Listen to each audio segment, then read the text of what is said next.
if I don't have enough pressure. Well, this month is a month of empowerment, and what we're going to be discussing is something that will change our life forever. And so it's the month of love, as you know. And we need to take it very seriously because it's that energy that's going to do magnificent things to us. And to experience this unconditional love, we don't have to go very far. All we have to do is look around us. This very air we breathe. I've got friends and others that we've treated for who treasure one breath at a time. They value it and they treasure it. So many of us take for granted that which we are, that breath of life. We have tremendous loving relationships at home, at work, and at play, and here at the PLC. We need to treasure that and value that as well. And so this month, it's a month that we look at all of the goodness that we have and how we put that in place in our own life. This mysterious support system, it's a universal support system, for example, that allows this vehicle of our soul, our bodies, to function at full potential. That's the love energy and emotion from the universe. The very awesome, I think, challenges we face, the bumps on the path that we have, those are beautiful, beautiful gifts from the universe, allowing us to learn and grow and expand in spirit. These are all of our gifts.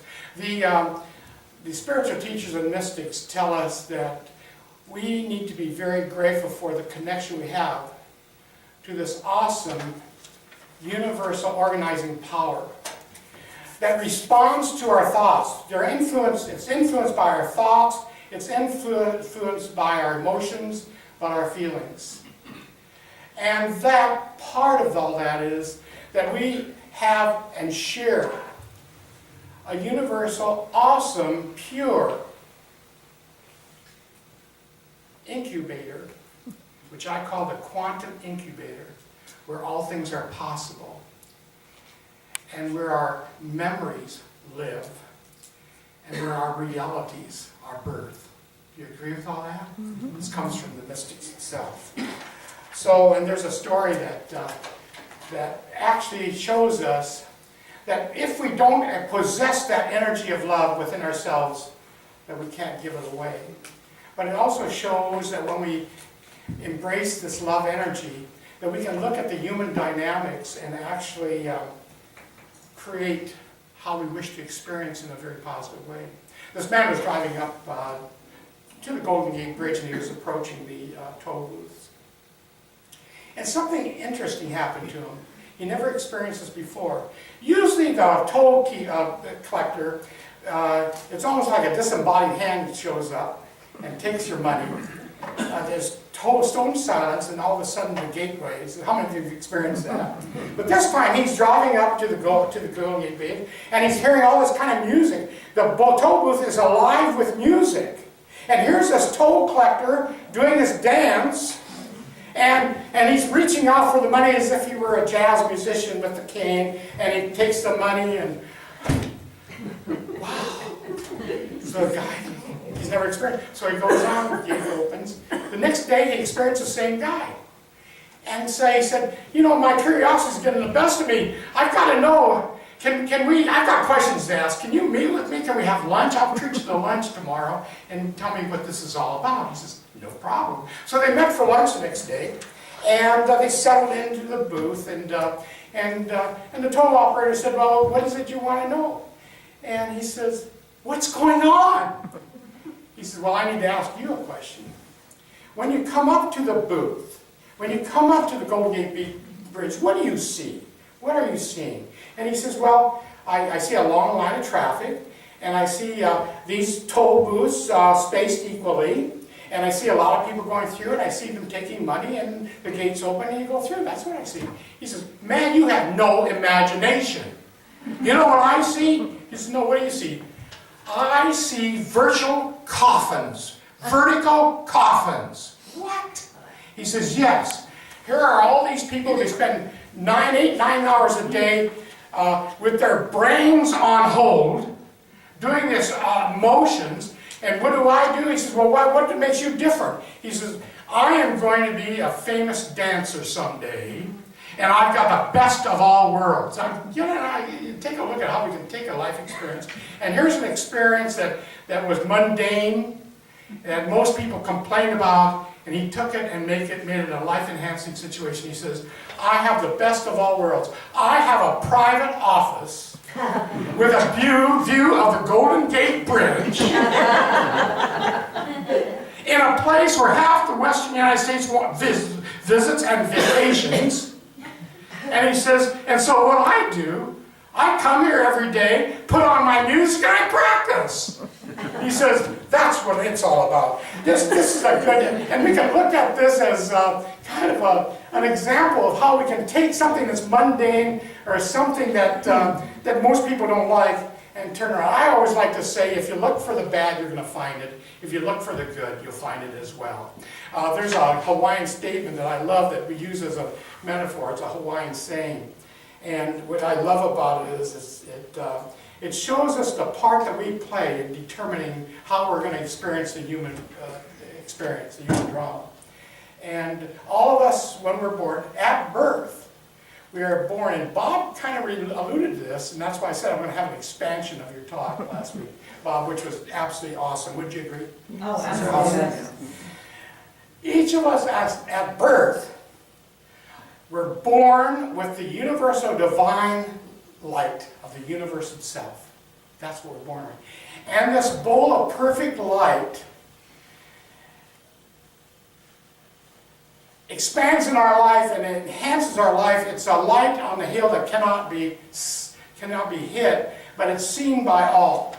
And it's our responsibility. Now we're using this as a metaphor. I'd like to use this story as a metaphor for the entire month. And this bowl of perfect light, it is our responsibility to tend to it. Are we connecting here so far? And we need to tend to it. And as we tend to it and treasure it and value it, it expands and it grows and it makes all things possible in our life. However, if we become fearful, if we become angry, if we become jealous, then what we do, we take a stone and we put that stone into the bowl of perfect light. And when we do that, some of the light goes out. And if we continue to put stones into that bowl of perfect light, eventually the entire light will go out and diminish, and we will become stones ourselves. And stones and perfect light cannot exist in the same space. They cannot move, they cannot grow, they cannot expand. However, if we decide that we are tired of being cold stones, then we can turn the bowl upside down. The stones will fall out, and the light will return. That bowl of perfect light is who we are. That's what we are at birth. We are the mysterious, unseen, unformed, unchanging, eternal presence. That's the light that we are. That's the light that we are born with. And it's very serious. Because we need to embrace that and know. And that's how we'll empower our life during this month and onward. And so this is our true nature. Now when we start looking at this, we wonder, my gosh, if all this is true, what happens is the Hawaiian statement doesn't go far enough, I don't think. It doesn't say that when we're in this stone age, you might say, that we isolate ourselves in consciousness and we cannot experience the love nature. We cannot experience the give and take of the love itself. And so what happens on that is when we turn to that, we get back the cold stones of the world itself. And what are we talking about? We're talking about the fact that that which we put out there comes back into our experience. So what this all means is that if we want to stay in what I call the cold stone of fear or doubt or anger, then we're going to receive back in kind that which we put out there. And researchers also said this: when we are in anger or fear or doubt, the DNA of our cells tighten up and literally starts destroying who we are. However, when we bring the love energy into the picture, then the DNA of our cells loosens up and healing automatically takes place. Do you agree with that? Yes. Let's clap for ourselves. So as we bring in these negative ideas and we embrace them and accept it, it not only isolates us from our greater good, but it also destroys who we are and it destroys our body. So we cannot receive love unless we own it. And a story that illustrates this is really quite interesting. And as I got into this and started preparing this, I got to thinking, my gosh, if we come so fully contained, if all of this is true of who and what we are, that we have all that support and this universal expression, how is it possible that we can experience less than who we are? And mystics tell us that if we experience less than abundance, that we're actually, it necessitates that we all resist our greater good, that we reject that which is good. So it's our natural birthright. So what's happening here? There's a story that shows how this love energy, when in connection, really enhances our life. And it's about, and it's written by an author. His name was Angie Pizelo. And I don't know if you've read The Little Prince. It's the author of The Little Prince. Anybody read The Little Prince? Mm-hmm. He fought in the Spanish Civil War. And he was captured and he was put into a cell. And he was told, you're going to die the next day. We're going to execute you. And he was really upset and shaking. So he reaches in his pocket to see if he's got a cigarette. And he pulls out the cigarette and his hand's shaking so much that he can hardly put it on his lip. And he reaches for his matches and they're gone. He has no matches. So he looks over to the jailer through the bars and he says, you know, can I have a match? You have a match? And the guy shrugs and he heads this way towards him. Interesting thing happened. He said, for a split second, my eyes and his eyes met. And at very moment, it's as if the energy and the negative results of two enemies coming together evaporates and dissolves. And the guy looked at me and I looked at him and he smiled.